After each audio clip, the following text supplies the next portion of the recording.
शस्त्र इस आत्मा को काट नहीं सकते, अग्नि इसको जला नहीं सकती, जल गीला नहीं कर सकता, वायु सुखा नहीं सकता। कैसे पहुंचे आत्मा तक? कुछ ऐसा होना चाहिए अपने पास भी, शस्त्र जिसे काट नहीं सकते, आग जिसे जला नहीं सकते। जब चोट लगे तो भीतर ही गूंज उठे, नैनम चिरम नैनम धरती पाप।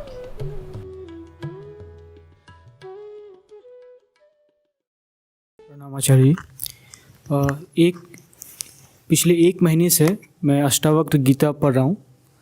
तो मैंने अपने जीवन में भी देखा शांति के रास्ते में शरीर और मन बीच बीच में बाधा बनते हैं।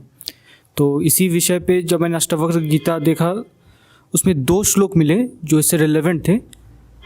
लेकिन वो 2 श्लोक सच तो होंगे तभी लिखे हुए हैं, लेकिन पूरी तरह से मेरे लिए सच नहीं है।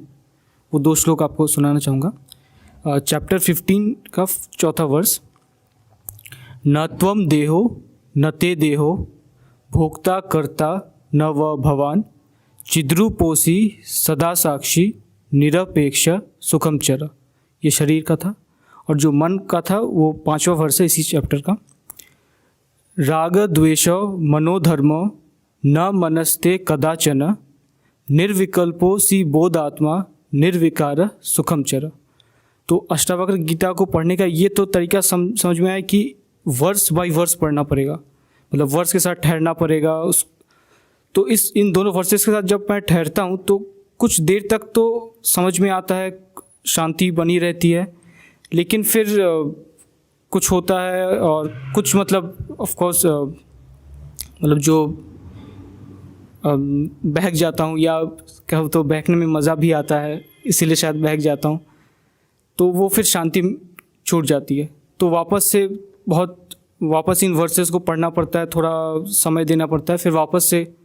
तो ये लगातार वो शांति बनी नहीं रहती है। जो अष्टावक्र जी कहते हैं सुखम सुखम, वो सुख लगातार नहीं बना रहता है। थोड़ा सा मिलता है। हाँ, थोड़ा सा मिलता है। इतना ही बहुत मानो। तुम्हें ये क्यों अपेक्षा है कि तुम इतने बड़े सुपात्र हो कि तुमको निरंतर सुख की प्राप्ति हो जाए, जिसको आध्यात्मिक आनंद कहते हैं?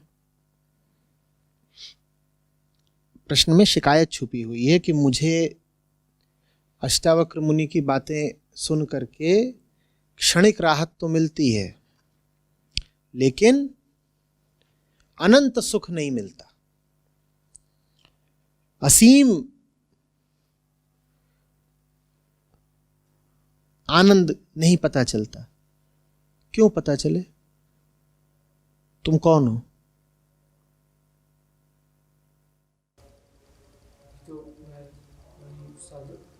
जो लिखा उसी को जीवन में उतारने का कोशिश कर रहा हूँ।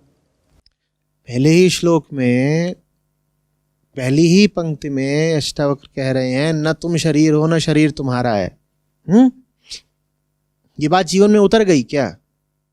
दिन के कुछ मोमेंट्स में ऐसा, जब कुछ क्षणों में ये बात उतर गई, उन क्षणों में तुम्हें आनंद रहेगा। और जब ये बात नहीं उतरी हुई है तब आनंद नहीं रहेगा। दूसरी पंक्ति में कह रहे हैं निर्विकार निरपेक्ष हो तुम, सुखी रहो बेटा। जब तुम निर्विकार और निरपेक्ष रहते हो तब सुखी रहोगे।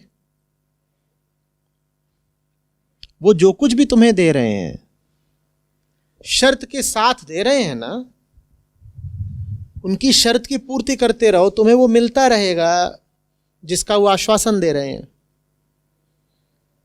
उनकी शर्त तुम जब जब तोड़ोगे उतनी बार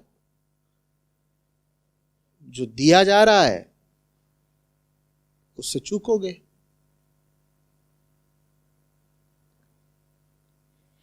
बार बार जांचा नहीं करो कि मुझे क्या मिला, मुझे क्या मिला।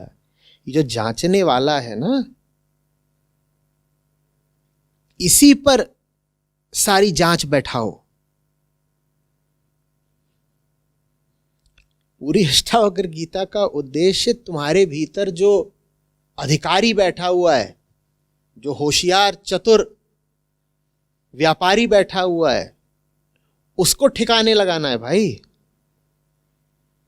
तुम ये क्या जांच रहे हो कि मुझे सुख मिला महासुख की नहीं। तुम ये जांचो कि ये जांचने वाला कौन है, उसी से तो पीछा छुड़ाना है, और वही आखिरी पात्रता है।